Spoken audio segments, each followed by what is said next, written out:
break into history. And if God is going to break into history, can we perceive it?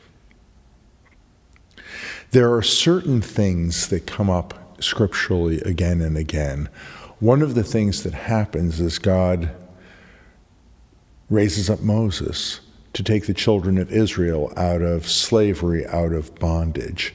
And as they leave Egypt, as they leave a place of power, a place of affluence, but also a place of slavery,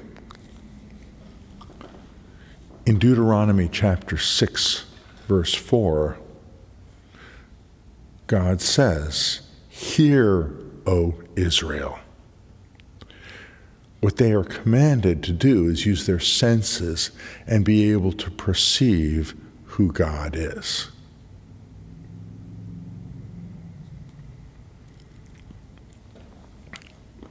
Another thing that is interesting in the biblical account is that as Yeshua went and did his ministry and moved from town to town, there were people who were outside of fruitfulness and outside of usefulness to the society.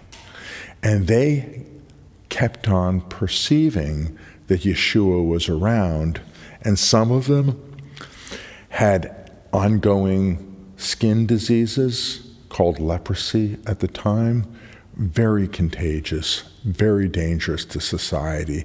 These were people who were allowed to live in colonies of other people who had skin diseases, but who were kept out of mainstream society because these skin diseases had no medical solution, and it was a situation whereby if this disease moved through the society, it could end up being a genocide. It could wipe out all of the people of God. So in compassion for the society, those who had leprosy, those who had skin disease, were kept in a place where they could not end up being contagious and they could not do harm and destruction to the society in general.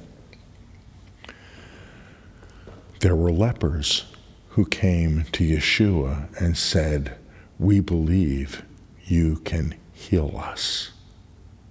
And the biblical account says they were healed. Likewise, another group was blind people. And in the biblical account, you find either an individual blind person, or sometimes you find multiple blind people who are all together, who have formed their own community and their own society. And though they cannot see, they cry out, "Son of David, Yeshua, Messiah, one whom we have heard heals, give us vision. Give us the ability to see.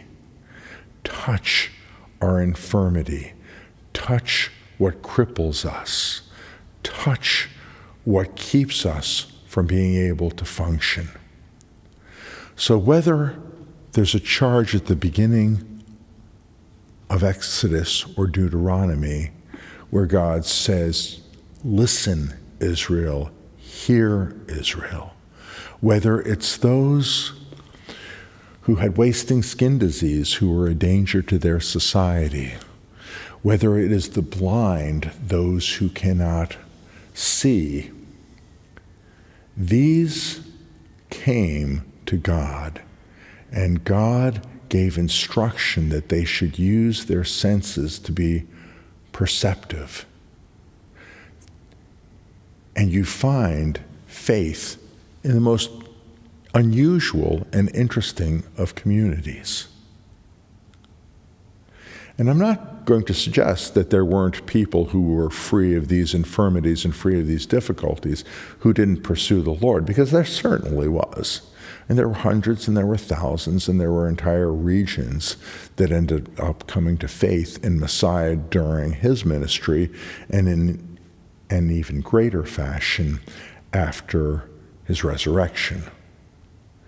But it is interesting to me because sometimes I think that we look at our own limitations, we look at our own shortcomings, we look at the things that separate us from other people as though we are contagious.